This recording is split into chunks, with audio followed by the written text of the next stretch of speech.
Now, I'm not trying to start anything, but if you're African American, the Bible is not made for you. And what I mean by that is, can we just jump back and look at all the justifications for slavery that was used in early America, all because of Bible verses? A common chapter to use was Genesis 9, where it talks about the curse of Ham, which through mental gymnastics became one of the main reasons why they justified slavery. Then they used Ephesians and Colossians to emphasize obedience and showed how it was divinely sanctioned. And then, of course, you've just got the entirety of the Old Testament, which talks a lot about slaves and how to treat them and what to do when they run away. And this was used so much during this time, and yet I see so many African Americans that are just gung-ho for Christ. They are gung-ho for the Bible. You can see it in these churches that are dominated by African Americans, where they love God. They love him more than anything. And it just boggles my mind that an atrocity as horrible as what happened here with slavery that went on for way too long, I just cannot believe that this is ingrained within a certain sect of the African American culture. I mean, like, is this not something that bothers you? If you're African American, does this not bother you? If you are an African American Christian, does it not bother you that the Bible was used to justify owning slaves, beating slaves, hurting slaves? I mean, it is atrocious. Not that I need to say anything, obviously, but it boggles my mind. Where is the justification for that? Where is anything for that? Why would you believe in a God that did that? And don't bring up the Egyptian thing, because historically I don't think anybody can really find much on Israel being enslaved by the Egyptians, to be honest with you. I don't know what to say, but I don't believe in God. I've been a worship pastor for almost a decade. I've been deep within the church. I've been singing songs, leading congregations, doing sermons, volunteering, helping, so many things. And I just don't believe in God anymore. I really don't. It's weird for me to say that, but there's been a lot that I've seen that has happened that has just ruined my faith. I watched a teenage girl lose her life suddenly with no explanation, and all the church could do was say, "Hey, I'm praying for you," to her parents, who were grieving and confused and hurting as to why a loving God would do such a thing. From there, I watched an older man in his 70s a few years later, healthy as a horse, went in for a simple operation, and then he just kept getting sicker and sicker, and I watched people desperately begging God to heal this guy who bled Christianity, who bled his love for God and Christ. He was always here at the church serving and giving time, and he had Bible verses everywhere. I mean, when you looked at this guy, you were like, okay, he's old and he loves God.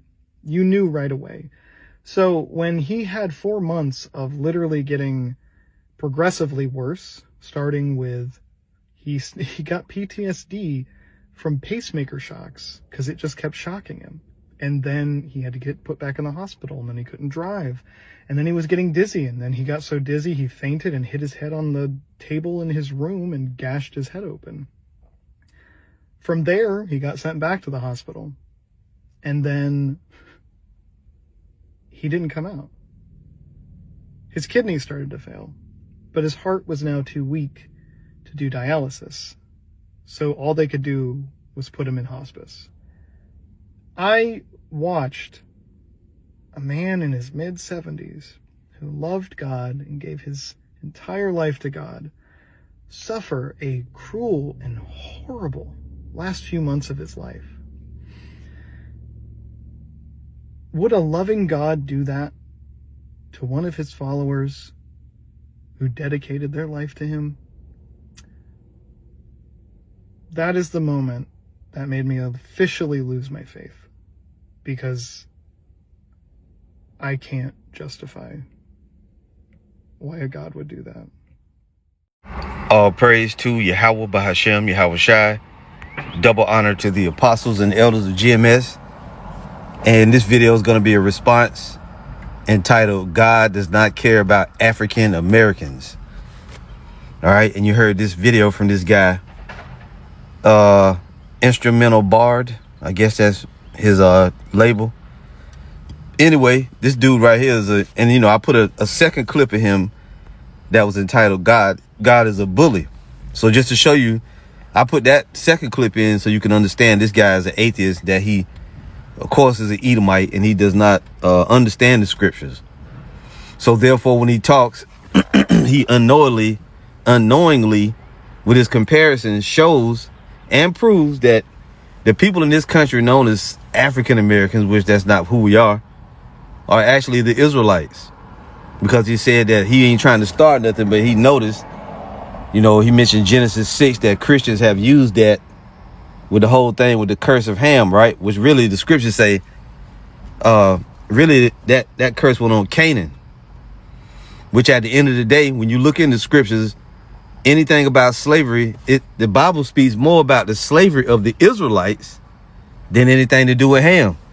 Showing and proving yet again that the people in this country, so-called Black Americans, Latinos, and Native Americans, would make up the Israelites. Okay? Bottom line, we come from the house of Israel. It's in the scriptures. And this dude also said, keep in mind, he has a limited understanding, if any understanding, of the Bible at all. He also said that, to be honest, the Jews, which he was talking about, the people he perceives as Jews, which is Jewish people, he said they have no proof. I believe it said proof of them being in slavery under the Egyptians. You know why? Because it wasn't them. It was us. Thanks for admitting it all. Now, let's just go right to the scriptures. And if you want to hear more of what he said, you can go back to it and listen. Now, he said there's no justification for slavery in the Bible, but there is. This is Deuteronomy 28:15. It was a consequence for disobedience. It says, but it shall come to pass, if thou wilt not hearken unto the voice of the Lord thy power, to observe to do all his commandments and his statutes, which I command thee this day, that all these curses shall come upon thee and overtake thee. Okay, so it's right there plainly, and we all know about the curses of Deuteronomy. Now, if we go, and let's go right to verse 45. It says, moreover, all these curses shall come upon thee, and shall pursue thee, and overtake thee, till thou be destroyed, because thou hearkenest not unto the voice of the Lord thy God, to keep his commandments and his statutes, which he commanded thee. And they, which is talking about the curses, shall be upon thee for a sign and for a wonder, and upon thy seed forever. Okay, so it said these curses going to be on you for a sign. One of the greatest ones that people can look at and know who the Israelites are. It says, we just keep reading from 47, because thou servest not the Lord thy God with joyfulness and with gladness of heart, for the abundance of all things. Therefore, thou shalt serve thine enemies, which the Lord shall send against thee, in hunger and in thirst and in nakedness and in want of all things. And he shall put a yoke of iron upon thy neck until he have destroyed thee. So you don't need to do nothing. And I've done this. This is a little bit repetitive, but so what? They're going to keep repeating it with their rhetoric. We'll repeat it with what we're doing. If you go to Google Images and you put in yoke of iron. Let's see if you see anybody from Israeli coming up. Nope, you don't. You see who the first man is. You see with the damn yoke of iron on his damn neck, right? That's who you see. Look at that. So we know who that is in reference to, and what people came over here with yokes of iron, or had yokes of iron put on their neck. So this guy right here put his foot in the rest of America's mouth, which that's good that he did that. Now, can we find other places in the scriptures where it talks about the Israelites being put in slavery? Sure, we can. Matter of fact, the Savior talked about it. Let's go to Luke 21.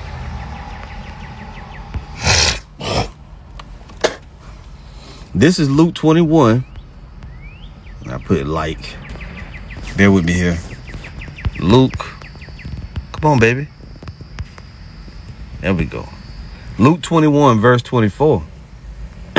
Now it says, talking about the Israelites.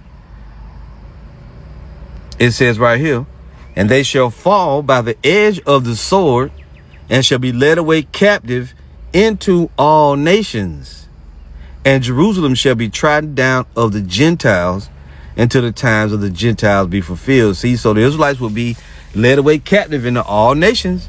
There's a yoke of iron. There's even more. There's another scripture here that definitively says that it's the Israelites, or that the Lord sold the Israelites into slavery, or that he put them into slavery. Excuse me. Rakatha how about Shem Shai. Let's go here. We're going to go to the book of Baruch in the King James. Let's go there. Baruch chapter 4, I believe it is. Baruch 4 and verse 5. Be of good cheer, my people, the memorial of Israel. Ye were sold to the nations, not for your destruction, but because ye moved the Most High to wrath, ye were delivered unto the enemies. It's right there.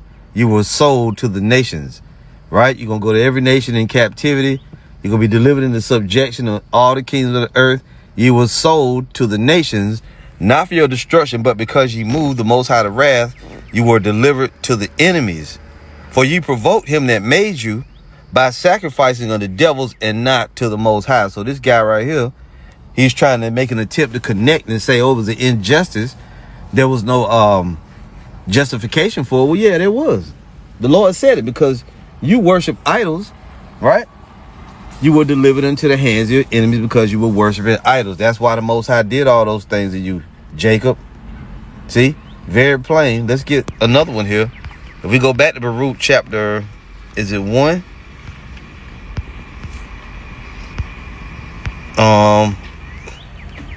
Let's actually go to Baruch 2. Baruch chapter 2. This is what it says. It says, verse 4. We'll start at 1. It says, therefore the Lord hath made good his words, which he pronounced against us and against our judges that judge Israel, and against our kings, and against our princes, and against the men of Israel and Judah, to bring upon us great plagues, such as never happened under the whole heaven, and the great atrocity of slavery on so-called black people, right?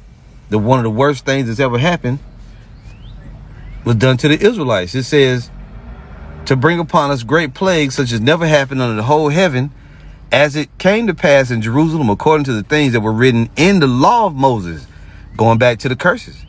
Deuteronomy 28:15, Deuteronomy 28:45, 48, right? 64, being delivered in all kingdoms of the earth. 68, going on slavery in ships. That a man should eat the flesh of his own son and the flesh of his own daughter. Moreover, he hath delivered them to be in subjection. What is subjection? Being under the rule of your enemies. Moreover, he hath delivered them to be in subjection to all the kingdoms that are round about us, to be a reproach and a desolation among all the people round about, where the Lord hath scattered them. So how we were scattered through slavery. And that too goes back to the curses. If you want to go back to Deuteronomy, the scattering was a curse. And you wasn't scattered on your own will. No, you were scattered because you were sold there. Deuteronomy 28:64. And the Lord shall scatter thee among all people from the one end of the earth even unto the other. And there thou shalt serve other gods, which neither thou nor thy fathers have known, even wood and stone. See? But now this dude, he act like he feel bad about it, but don't worry. You're going to get your turn, because just as the scriptures talk about the Israelites being sold into slavery, and like I said, when you read in the scriptures, the Bible talks more about the Israelites going into slavery than the damn Hamites. You can't find the one verse you go to, right? A servant of servants shall he be. That wasn't, well, it does speak to a form of servitude, but really the Israelites were the ones that went into slavery more times than anybody, over and over and over. And the worst slavery that's ever been seen in mankind happened to the Israelites. So this guy unknowingly admits that so-called black people are the Israelites. And not only us, but also the Native Americans, Latinos as well. But we talking about these Negroes right now, so-called African Americans. So while he's trying to make an appealing video or make a profound statement, and a lot of times Esau set these people up to say these little things to reinforce in your mind, make you think that you are African, that you came from Africa, because he throw the thing about Ham in there. But as you read the scriptures, as we doing, you see more so that Israelites was the ones that was sold into slavery, that went into slavery. Now let's also show you that, and it's in the language of Isaiah 14. Let's read it now. This is what it says. It says, for Isaiah 14:1, for the Lord will have mercy on Jacob and will yet choose Israel and set them in their own land. That's a future prophecy that has yet to be fulfilled.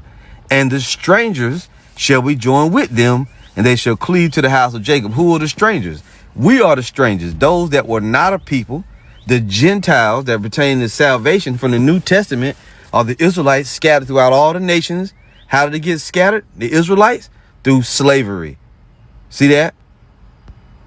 So what are we going to do? And the people shall take them and bring them to their place. We're going to take the other nations and take them to our land. Listen to what it says. And the house of Israel shall possess them in the land of the Lord for servants and handmaids. And they shall take them captives, whose captives they were, and they shall rule over their oppressors. So were we not captives? Were we not slaves? Were the Israelites captives and slaves? Were they not oppressed and they're going to take their oppressors over? Yes. You see? Yes, all those things are true. We were taken into slavery. We were taken into captivity, but we're going to take those captives whose captives we were. Let's read it again. And the people shall take them and bring them to their place, and the house of Israel shall possess them in the land of the Lord for servants and handmaids, and they shall take them captives whose captives they were, and they shall rule over their oppressors. You see that? And there's another one I want, and I don't know where it is. Let's see if this one is it. Zechariah 2:6. Yeah.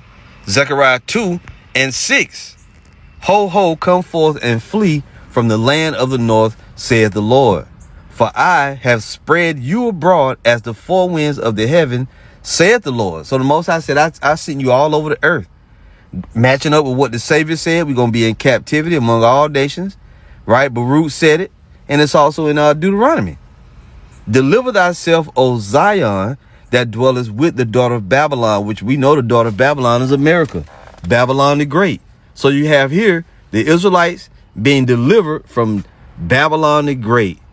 It says, for thus saith the Lord of hosts, after the glory hath he sent me unto the nations which spoiled you. For he that toucheth you toucheth the apple of his eye. Listen, for behold, I will shake mine hand upon them, and they shall be a spoil to their servants. So it's predicted, prophesied that this land is going to be overthrown, and is the people of it going to be a spoil to the ones they took as servants. Check that out. For behold, I will shake mine hand upon them, and they shall be a spoil to their servants, and ye shall know that the Lord of hosts has sent me. You see that? And let's finally close. Well, we'll read more here. Let's get Isaiah 47 now. Isaiah 47:1. Come down and sit in the dust, O virgin daughter of Babylon. Same place. America, sit on the ground. There is no throne, O daughter of the Chaldeans. For thou shalt no more be called tender and delicate. So it's prophesying that this kingdom is going to be brought down. Now in verse 6, it says something powerful here. It says, I was wroth with my people. The Most High said, I was angry with my people. I have polluted mine inheritance. Jacob is a lot of his inheritance, and given them into thine hand. Thou didst show them no mercy. Upon the ancient hast thou very heavily laid thy yoke. Did we look at the yoke of iron? Yeah, we did. So guess what? The daughter of Babylon had the people of Israel in captivity. It says the Most High took them put them in captivity. See, I was angry with my people. Let's see if we get and sometimes these translations be tripping, but let's see here. The NLT, for I was angry with my chosen people and punished them by letting them fall into your hands. But you, Babylon, showed them no mercy. You oppressed even the elderly. Right. The NIV, I was angry with my people. When did the Most High talk about that? He said, if you don't follow what I'm telling you to do in Deuteronomy 28:15, he said, all these things are going to happen to you. Now here it says, I was angry with my people and desecrated my inheritance. I gave them into your hand, and you showed them no mercy. Even on the aged, you laid a very heavy yoke. There it is. Boom. And that yoke was the bond of slavery. Okay? Was the bond of slavery. Let's see here. Damn. Jeremiah 30, is it? No, let's go to Joel 3. We can close out with that one. So we know that, and we keep telling you that World War III is going to start and happen because of what you did to the Israelites. Joel 3:1, for behold, in those days and at that time when I shall bring again the captivity of Judah and Jerusalem. And this going to happen to all the nations because they all had a portion of our slavery.